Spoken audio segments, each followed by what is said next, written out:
एक बात बता दो, तुम्हारी जिंदगी का सार क्या है? तुम जिए हो ना, किस लिए जिए हो? उस गुलाब के फूल ने कहा कि गुरुदेव, मेरी जिंदगी का सार मैं नहीं, इत्र है। मैं मर जाऊंगा, खुशबू बिखेर कर जाऊंगा। ध्यान रखिए, मैं हमेशा हमेशा लोगों को महकाते रहूंगा। मेरी जिंदगी का सार इत्र है। उस गुलाब ने पूछा कि गुरुदेव, आपसे पूछूं? मैंने कहा पूछो। तो बोले, आपकी जिंदगी का सार क्या है? इस इंसान की जिंदगी का सार क्या है? मैंने कहा, ए गुलाब, यदि तेरी जिंदगी का सार इत्र है तो मेरी जिंदगी का सार मेरा चरित्र है। ध्यान रखना है, तू बिखर के खुशबू फैलाता है और मैं मिट के अपना चरित्र लोगों में स्थापित करके जाता हूं। ध्यान रखिए, आपसे मेरा निवेदन है, आदमी की जिंदगी का सार उसका चरित्र है, वो फूलों की जिंदगी का सार उसका इत्र हुआ करता है। अरे चरित्र में इत्र जैसी सुगंध भरो। अरे आदमी के जीवन का सार चरित्र है, तभी तो 2600 वर्ष के बाद भी भगवान महावीर हमारे हृदय में विराजमान है। ध्यान रखना, ऋषभदेव भगवान अरबों वर्षों के बाद भी हमारे हृदय में विराजमान है। आदमी 4 पीढ़ी से ज्यादा याद नहीं रखता है आदमी को। और थोड़ा जोर लगा दो, 5 पीढ़ी, इससे ऊपर तो राजकुमार जी कितनी पीढ़ी? 2, 3, 4, उसके बाद भूल जाता है ना आदमी। लेकिन क्या वजह है कि हमारी जिंदगी 4 पीढ़ी बाद खत्म हो जाती है और अरबों वर्ष पहले हुए ऋषभदेव आज भी हमें याद है। ध्यान रखना, मानने वाले 5000 साल पहले हुए नारायण कृष्ण आज भी हमें याद हैं। हजारों वर्ष पहले हुए श्री राम हमें आज भी याद हैं। वो 2600 साल पहले हुए भगवान महावीर आज भी हमारे हृदय में धड़क रहे हैं। मान्यवर, ये वो लोग हैं जिन्होंने शरीर में नहीं जिए, इन्होंने अपने जीवन में चरित्र को निकाल करके रखा। मान्यवर, कोई सेठ नहीं जाना जाता, कोई साहूकार नहीं जाना जाता, मरने के बाद आपका चरित्र उसे अमर बनाया करता है। ध्यान रखिए, आपका चरित्र कैसा है? दुष्चरित्र भी हो सकता है, सच्चरित्र भी हो सकता है। दुष्चरित्र वाले को भी दुनिया याद करती है। कभी रावण को नहीं भूल पाएंगे, कभी कंस को नहीं भूल पाएंगे, कभी महावीर को नहीं भूल पाएंगे, कभी राम को और कृष्ण को नहीं भूल पाएंगे। लेकिन एक बात याद रखना, दुष्चरित्र वालों को जब जब दुनिया याद करती है, रावण को याद करती है, तो रावण के पुतले जलाए जाते हैं और राम को याद करो तो उनके मंदिर बनाए जाते हैं। ध्यान रखना है। अब सोचना आपको है कि लोग आपके मंदिर बनाए या आपके पुतले जलाए, ये सोचना जिंदगी तुम्हारे हाथ में है। चाहो तो पुतले जलवा लो, चाहो तो आस्थाओं के मंदिर। जिंदगी है, ध्यान रखना, जिंदगी का सार उसका चरित्र है। ध्यान रखना, सीता भी याद किए जाती है तो शूर्पणखा भी याद की जाती है। ध्यान रखना, सोचना है आपको कौन सा कैरेक्टर होना चाहिए तुम्हारा, कौन सी जिंदगी होना चाहिए तुम्हारी। चबूतरे बनाने से आदमी अमर नहीं होता है। कब्रिस्तानों में ऐसी मजार है जहां कोई चिराग जलाने वाला दिखाई नहीं देता है, घास उग रही है उन पर। ध्यान रखना। और मेरे तीर्थंकरों की ऐसी पावन भूमियां हैं, समेत शिखर पर आज भी हजारों माथे झुका करते हैं, मस्तक झुका करते हैं। ध्यान रखिए मान्यवर, मनुष्य के जीवन का सार उसका चरित्र होता है। रविवार को पैदा होते हो, सोमवार को बड़े हो जाते हो, मंगलवार को पढ़ लिख लेते हो, बुधवार को विवाह हो जाता है, गुरुवार को बच्चा पैदा हो जाता है, शनिवार को बीमार हो जाते हो, शुक्रवार को बीमार हो जाते हो, शनिवार को अस्पताल चले जाते हो और रविवार को दुनिया से। ये कोई जिंदगी है आदमी की? ये बड़ा भद्दा चरित्र है आदमी के जीवन का। ध्यान रखिए, आपसे निवेदन है, आपसे कहूंगा, मेरे एक शिष्य की मृत्यु हो गई। मैं उसी शहर में था। लोगों ने कहा कि आपका एक अच्छा भक्त चला गया, घर के लोग रो रहे हैं, आप चल के थोड़ा सांत्वना दे दो। मैंने कहा किसे? जो गया उसे या जो बैठे हैं उन्हें? बोले जो बैठे हैं गया वो तो गया। मैं गया उसके घर, मृत काया पड़ी थी, मैंने देखा और मुस्कुराया और लौट गया। घर के लोगों ने पूछा आपने कुछ नहीं बोला, आपको दुख नहीं हुआ, आपका शिष्य दुनिया से विदा हो गया? मैंने कहा नहीं मुझे कोई दुख नहीं हुआ। बोले आपका बड़ा अनन्य भक्त था, आपके लिए जान देता था, आपको इतना सा भी दुख नहीं? मैंने कहा जो मेरा शिष्य था, जो जीवित था, जो पड़ा है, वो पहले भी मरा हुआ था और आज भी मरा हुआ है, और जो जीवित मेरा शिष्य था वो पहले भी जिंदा है और वो आज भी जिंदा है, ध्यान रखना है। मान्यवर, जो शरीर के लिए तुम रो रहे हो ये तो पहले से मृत्यु की मौत में समाया था। शरीर जिंदा कब रहता है? वह तो मरा हुआ होता है। और जो मेरा शिष्य था चला गया, मेरे आशीर्वाद लेकर गया है। मैंने कहा वो कल भी जीवित था, वो आज भी जीवित है और वो सदियों जीवित रहेगा। ये हमारे समय सार और गीता का ज्ञान हुआ करता है। हमने देह को नहीं, नैवं छिद्रन्ति शस्त्राणि नैवं दहन्ति पावका। नारायण कृष्ण ने कहा कि तुम जो हो तुम्हें कोई जला नहीं सकता, कोई तुम्हें गला नहीं सकता है, कोई छत्र तुम्हें शस्त्र छेद नहीं सकते हैं। तुम अजर अमर आत्म पुरुष हो, ध्यान रखना। कौन मरता है? ध्यान, दबे दबे पाँव मौत आती है आने दो। मैं भी जाऊंगा, तुम भी जाओगे, अंतर क्या होगा? दबे दबे पाँव मौत आती है आने दो, आहट मिल जाए तो मन मत घबराने दो।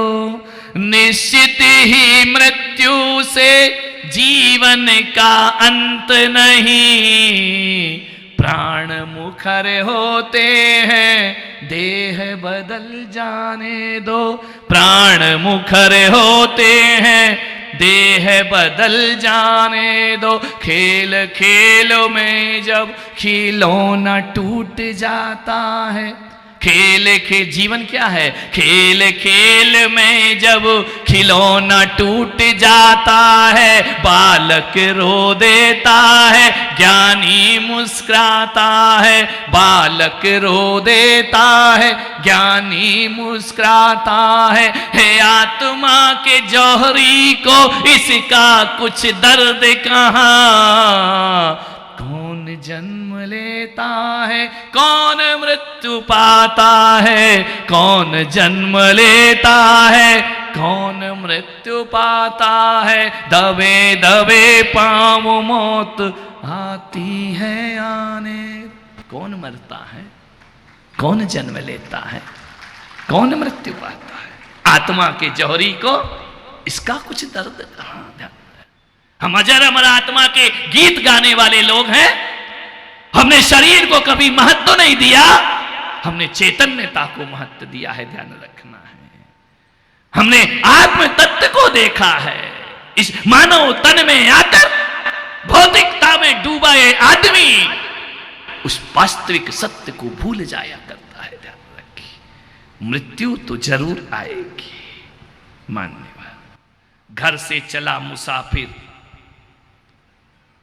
घर से चला मुसाफिर, एक तरफ बस्ती थी, एक तरफ शमशान थे।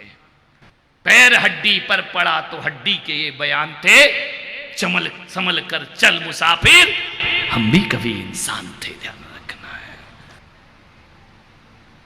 एक राजमहल में दो कबूतर झरोखे में बैठे थे। अचानक राजमहल में यमराज का आगमन हो गया।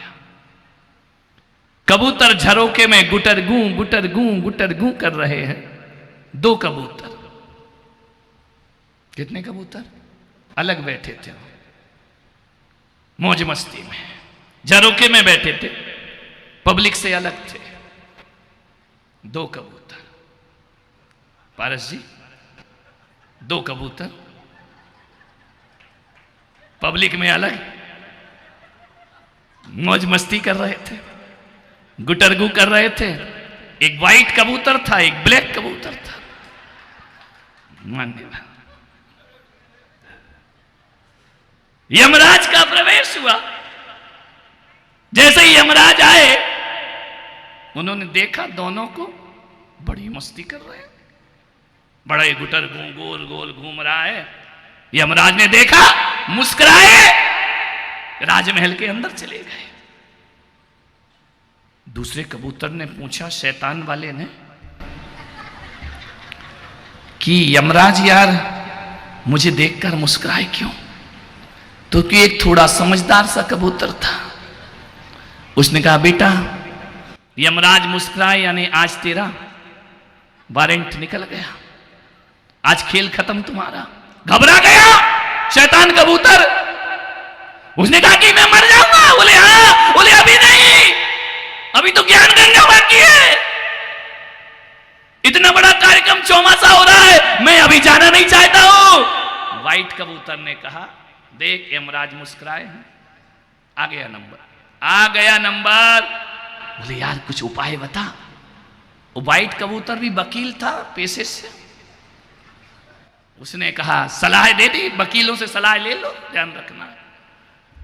उसने कहा एक काम कर। बोले क्या? बोले काम कर, जब तक यमराज भीतर से लौट के बाहर आए तो उड़ जा यहां से। ढूंढने में 1-2 साल तो लग जाएंगे। उसने कहा उड़ जाऊं? बोले हाँ। इतना उड़ा इतना उड़ा इतना उड़ा इतना उड़ा आकाश में, जिंदगी में जितना कभी नहीं उड़ा होगा, ध्यान रखना। सांस फूल गई, उड़ते जा रहा है। उदयपुर से उड़ते उड़ते दिल्ली पहुंच गया, ध्यान रखना है। जाके लाल किले पे बैठ गया कबूतर जाकर के, ध्यान रखना। जैसे ही बैठा यमराज लौटे, उन्होंने देखा झरोके में, मुस्कुराए, आगे बढ़े। व्हाइट कबूतर ने पूछा ठहरो यमराज, अंदर गए थे तब भी तुम मुस्कुराए, लौट के आए तब भी तुम मुस्कुराए, कारण क्या है? तो यमराज ने कहा कि तू नहीं समझा। बोले तेरे साथ एक वो काला कबूतर बैठा था ना? बोले हाँ। बोले आज उसकी मौत है। लौट के क्यों मुस्कुराए? लौट के इसलिए मुस्कुराया, जाते समय तो इसलिए मुस्कुराया कि पागल कहां और किसके साथ बैठा है। तेरा तो समय हो गया है, तू कहां गुटरगू कर रहा है, तुझे तो मरना है। तो बोले लौट के क्यों हंसे? बोले लौट के मुझे इसीलिए हंसी आई कि जाते समय मैंने सोचा पागल तुझे यहां थोड़ी मरना है, लौट के देखा तो जहां मरना है खुद उड़ के चला गया, मेरा रास्ता और आसान हो गया। उसकी मौत उदयपुर में नहीं, उसकी मौत तो लाल किले पर होना है।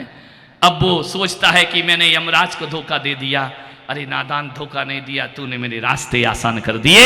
हंसी मुझे इसलिए आ रही थी कि तेरी मृत्यु जहां होना है वहां उड़ के तू स्वयं।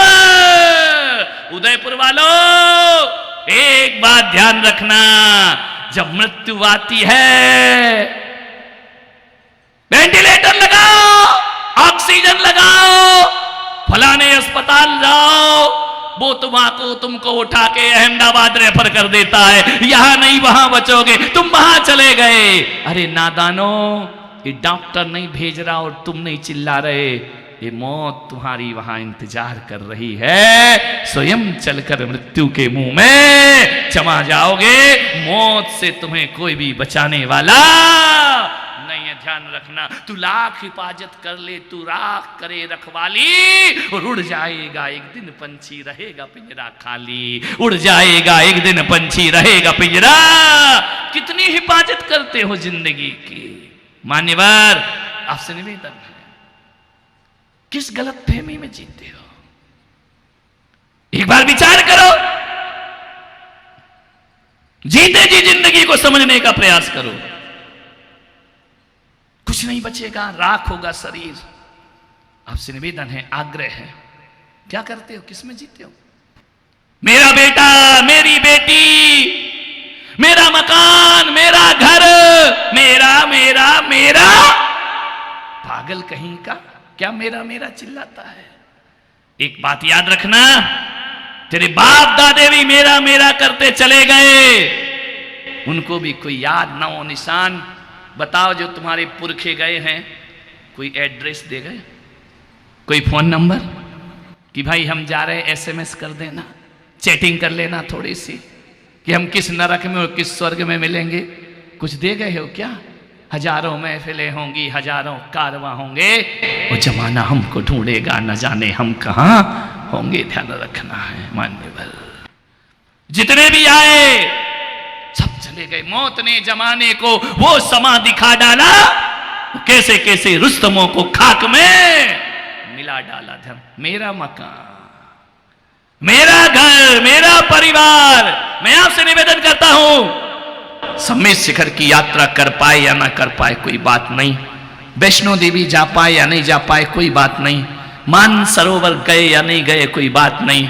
मैं पुलक सागर आपसे कहता हूं कि रोज मंदिर जाते हो नहीं जाते कोई फर्क नहीं पड़ता है, लेकिन ऑफिस जाओ, दुकान जाओ, कहीं भी जाओ, किसी और के दर्शन करो या ना करो, अपनी गाड़ी एक बार शमशान की तरफ जरूर घुमाया करो। और मैं कहता हूं 3 परिक्रमा भगवान की ना करो तो जलती हुई अर्थी की करो। जलती हुई अर्थी का मतलब होता है वो जीवन का अर्थ बता दिया करती है। ध्यान रखना, जो जीवन का बोध प्रदान कर दे, शायद मंदिरों से वो क्रांति नहीं होगी, जो क्रांति शमशानों से हो जाया करती है। आदमी मजबूर हो जाता है सोचने को कि एक दिन मैं भी खाक में मिल जाऊंगा। ध्यान रखिए, आज से निवेदन है,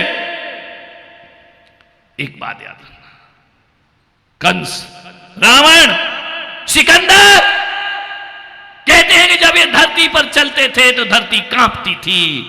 मैं पुलक सागर कहता हूं कि धरती कांपती नहीं थी, धरती इन मूर्खों पर हंसा करती थी। ध्यान रखना, धरती कहती थी ए माटी के पुतले, हम पे अकड़ के चलता है, अरे मेरे ही अंश, एक दिन तू मुझ में ही समाहित हो। माटी कहे कुम्हार से तू क्या रोंधे मोय, एक दिन ऐसा आएगा मैं रूंधूंगी। तो ध्यान रखना, मरना तो जरूर पड़ेगा।